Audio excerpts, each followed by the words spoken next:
Oh, who the heck was that? Let's go check it out.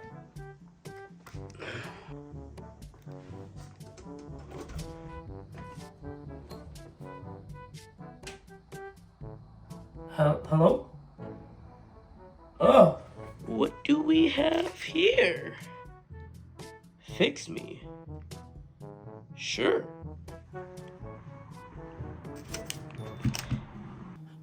Oh, okay. I sound a little congested just because I have allergies. It's that time of the season, I guess.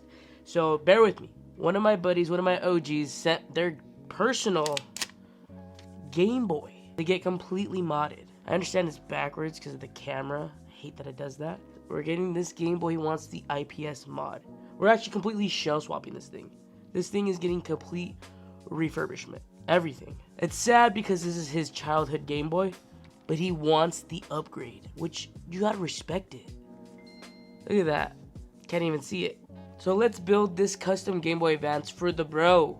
Got a whole new IPS kit, a whole new shell. Let's go into the top view camera and check out the process. I'm building his dream Game Boy Advance. So this is the first time I'm actually using this IPS kit that my friend picked up from AliExpress. He wanted to go with this glow-in-the-dark GBA shell with a Celebi lens. That kind of goes with the colorway of the shell. Let me try my best to show you the glow-in-the-dark effect on this shell. Boom! As you can see, it glows, just like Zach from Sky High. Ladies, if I may. If you know, you know. So with this IPS kit, the screen is separated from the actual GBA lens. So it's not like the 3.0 laminated IPS kit that Funny Playing sells. It comes with its own motherboard with 2 touchpads attached to it, which I'm assuming are for the brightness control and the scanline filters. It also came with a 32-pin ribbon and a 40-pin ribbon for the different Game Boy Advance models. Why does the GBA have 2 different pin models? I don't know. Nintendo is just being extra about it. I'm not 100% sure why that is a thing. Alright, now we can remove the 6 screws on the back of the Game Boy Advance.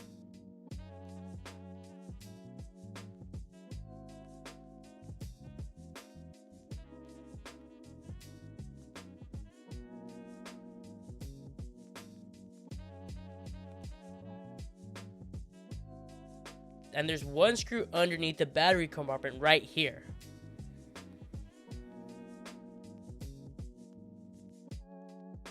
So fun fact, when looking at the motherboard where the screen ribbon and latch are on the top of the board, there is a small number and it either says 40 or 32.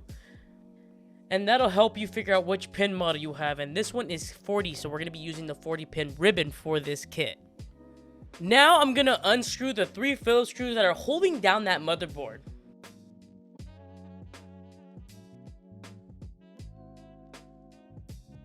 After that, we can disconnect the LCD ribbon from the latch, and boom, the motherboard has been removed from this old GBA shell. This motherboard is actually pretty clean. No battery corrosion on the button pads, luckily, because that's probably one of the things that ruins a Game Boy motherboard.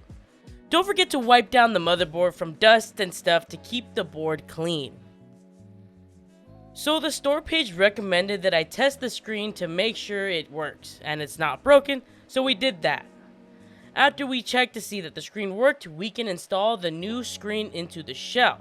Unfortunately, this shell is not ready for this screen. We have to actually do some extra trimming to this shell.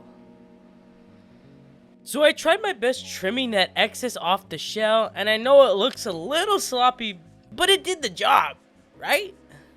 Now we can install the adhesive strip that the kit came with and these acrylic spacers to align the screen just perfect. Once we are comfortable with the screen alignment, we can peel off the adhesive and stick the screen to the shell. After that, we can add the IPS motherboard and stick those 2 touchpads on the top and bottom of the shell.